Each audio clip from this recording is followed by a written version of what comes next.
Hai Brave Kids, senang sekali bisa berjumpa dengan kalian kembali. Pada hari ini kita akan belajar satu hal yang sangat menarik sekali di dalam seri Bina Iman ini. Namun sebelumnya Laus Sumalfian mau tanya nih kepada kalian. Siapa yang sudah pernah pergi ke Monas? Angkat tangannya. Mungkin banyak anak-anak yang angkat tangan sudah pernah pergi ke Monas ya. Rumah kalian kan pasti berbeda-beda bukan? Ada yang tinggal di Tangerang, ada yang mungkin di Citra, atau ada yang mungkin di Puri, di Pluit, atau mungkin ada juga di daerah Tangerang.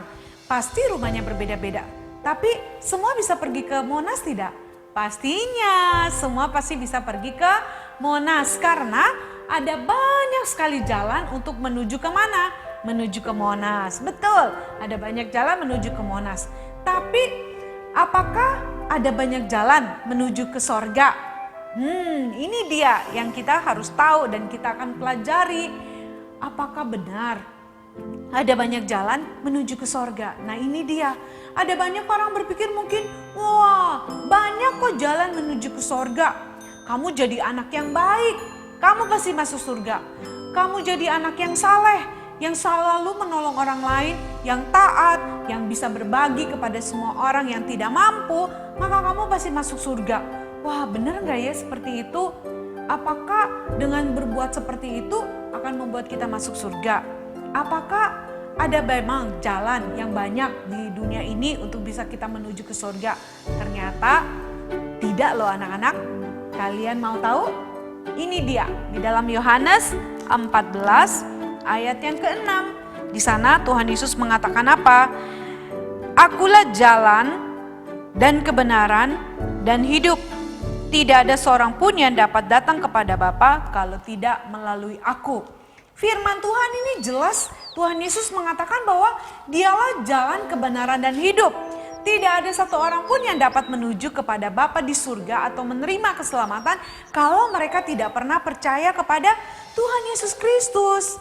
Jadi anak-anak, tidak banyak jalan menuju ke surga. Hanya ada satu-satunya jalan, yaitu melalui Tuhan Yesus Kristus yang diutus Bapa ke dalam dunia. Untuk apa? Untuk menyatakan kasih Bapa di surga kepada dunia yang telah jatuh di dalam dosa. Ingat pelajaran kita beberapa waktu yang lalu menjelaskan kepada kita bahwa manusia telah jatuh di dalam dosa sejak Adam dan Hawa jatuh ke dalam dosa. Termaksud siapa? Termaksud anak-anak bukan? Iya, termaksud anak-anak. Anak-anak tanpa diajarin berbohong bisa dengan sendirinya kan? Tanpa diajarin mencuri bisa mencuri. Tanpa diajarin menyontek bisa menyontek. Gak diajarin marah-marah bisa marah-marah sendiri. Itu bukti bahwa anak-anak pun sudah jatuh ke dalam dosa akibat daripada siapa? Adam dan Hawa yang telah jatuh ke dalam dosa.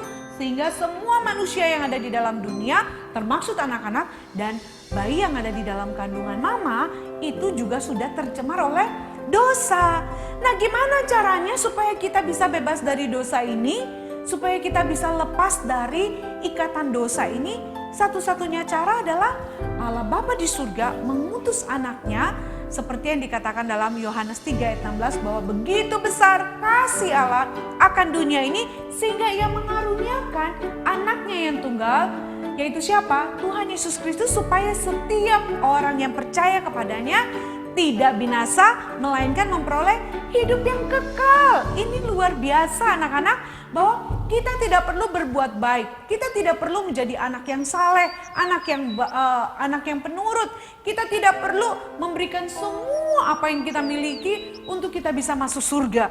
Cukup dengan satu cara, yaitu membuka hati, menerima Tuhan Yesus secara pribadi, menjadikan dia Tuhan dan Juru Selamat dalam kehidupan kita, dan kita mengaku dosa kita, maka saat itu anak-anak kita pasti akan menerima anugerah keselamatan yang daripada Allah Bapa di surga. Oleh sebab itu anak-anak, jalan menuju kepada Bapa di surga atau jalan menuju ke sorga, jalan menuju keselamatan itu hanya ada di dalam Tuhan Yesus Kristus yang sudah mati di atas kayu salib. Bukan hanya mati, tapi dia bangkit pada hari yang ketiga dan kemudian dia naik ke surga menyediakan tempat bagi kita yang percaya kepadanya. Oleh sebab itu kita harus bersyukur Jika kita sudah percaya kepada Tuhan Yesus, jika anak-anak telah menjadikan Tuhan Yesus sebagai juru selamat di dalam kehidupanmu, di dalam hatimu, maka kamu sudah menemukan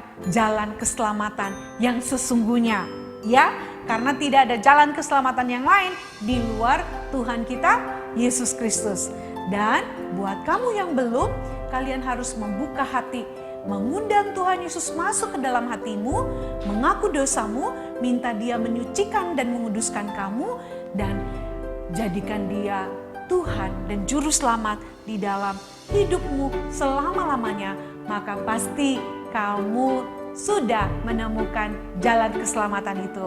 Dan kelak nanti kalau Tuhan panggil kita, kita sudah punya jalan yang benar, jalan yang pasti, jalan yang sejati satu-satunya yang dapat membawa kita menuju kemana? Ke surga di rumah Bapa yang sangat indah sekali. Karena itu anak-anak, kita bersyukur karena kita telah menemukan jalan keselamatan yang ada di dalam Tuhan Yesus Kristus. Oke, Brave Kids, karena itu tetap setia ya mengikut Tuhan sampai Tuhan panggil kita. Jangan pernah terombang-ambing oleh apapun juga. Jangan pernah tergoda untuk memilih jalan yang lain karena hanya satu jalan menuju ke surga, yaitu menjadikan Tuhan Yesus sebagai juru selamat kamu satu-satunya dalam kehidupan kamu sampai selama-lamanya. Oke, Brave Kids, tetap setia mengikut Tuhan, tetap jaga kesehatan. Sampai jumpa di pelajaran berikutnya ya. Tuhan Yesus memberkati semuanya. Bye Brave Kids.